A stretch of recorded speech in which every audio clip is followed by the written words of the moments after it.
Good morning, students. Today we are going to read the lecture number 11 in the subject of History O-Levels on the topic of important questions in the history syllabus. So concentrate yourself. We are going to read the important questions. Almost 10 questions will be read again today. So we are going to start. So concentrate yourself. The first question for today is, what is the 14th Amendment? Nawaz Sharif as Prime Minister passed another legislation to stop politicians from switching loyalties. This bill was known as Anti-Deflection Bill, presented such switching. This has enabled the political parties to have control on not to pull their members once they are elected as members of the assemblies. So actually at that time, after the election, when the members were elected, some of the members were switching their loyalties to the other parties. So to stop this amendment, 14th amendment was passed. They cannot change loyalty. The stability to the party is ensured. The next important question for today is, what was the objective resolution? In 1948, Constituent Assembly set up a Basic Principles Committee to decide the principle on which Constitution of the Pakistan should be based. This document is known as the Objective Resolution. It contained the principle of the democracy, freedom, equality, tolerance, and social justice as laid down in Islam. So these were the basics of this document. Muslims and other religious groups should bind in accordance with their faith. Minorities and the poor should be protected and fundamental rights be guaranteed. Judicial system be independent of the government. This resolution was presented by Liaquat Ali Khan in 1949 as a base for future constitution. So that was the preparation for making the constitution of the Pakistan.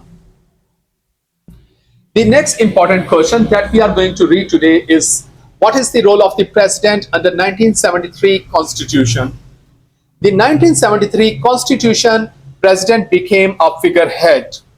All powers were given to the prime minister and cabinet under National Assembly.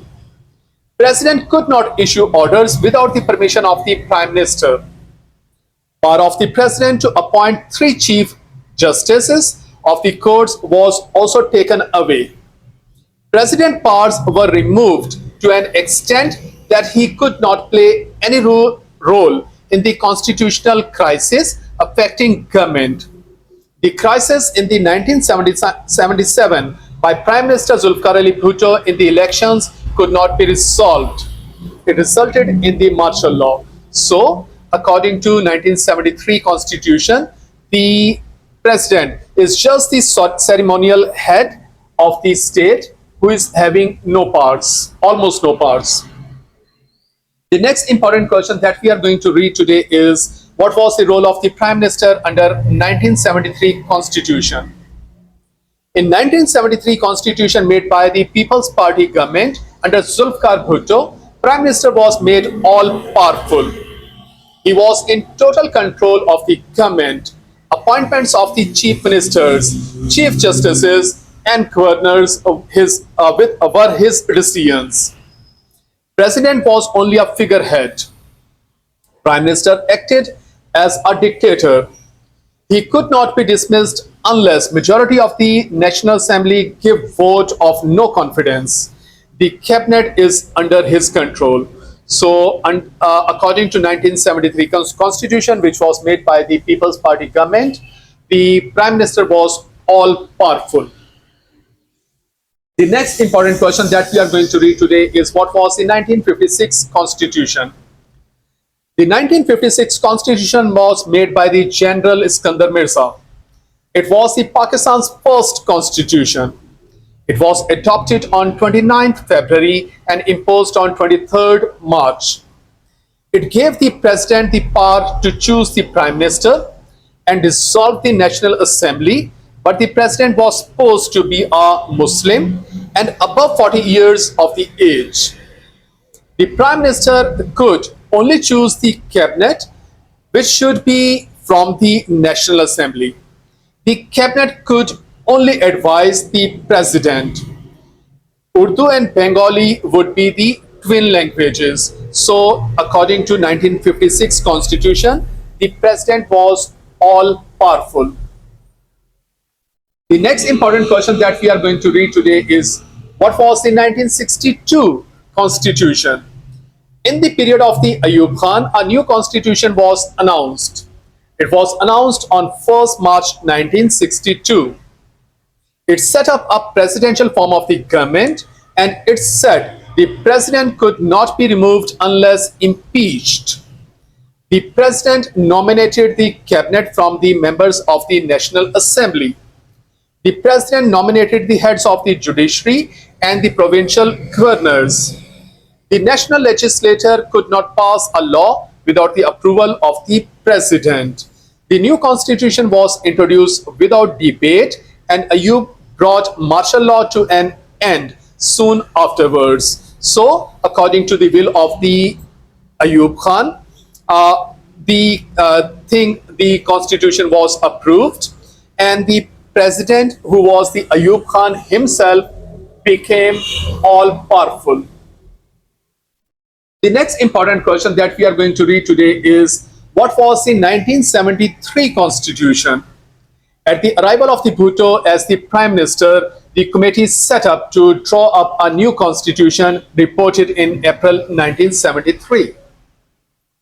On 14th August 1973, Constitution became law, which said there would be two houses, the Senate and the National Assembly.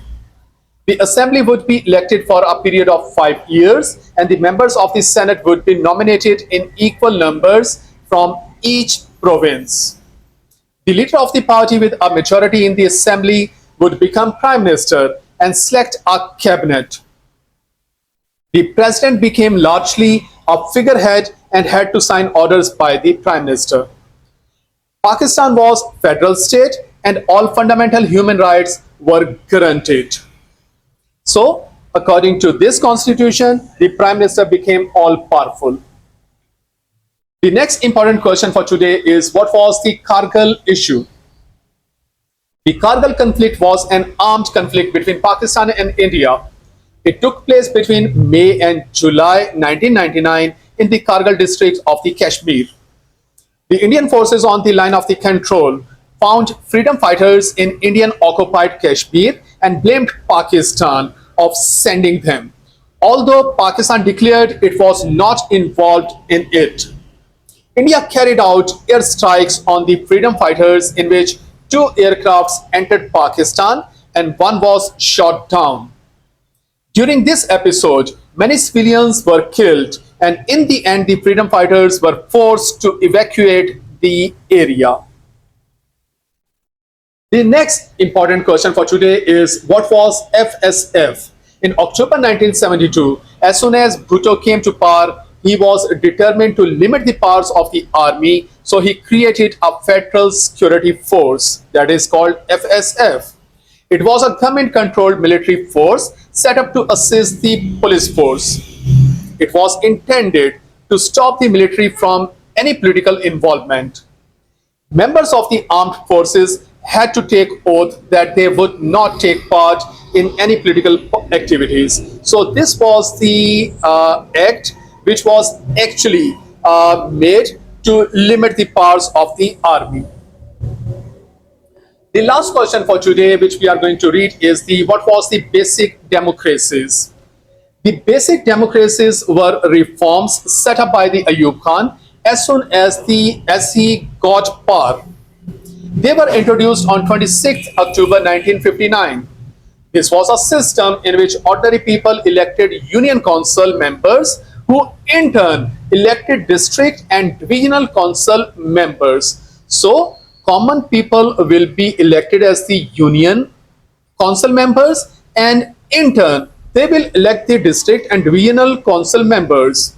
Later, it was stated in the 1962 Constitution that the 80,000 elected basic democrats would also form the Electoral College for the election of the president and the members of the central and provincial legislature. So this was the lecture, students. This was lecture number 11, in which we have read again 10 important questions in the syllabus of the history. So I hope so this will be much more easier and interesting for you people to understand and learn the questions. So read this lecture again, understand it, learn it, and make your notes. Thank you so much.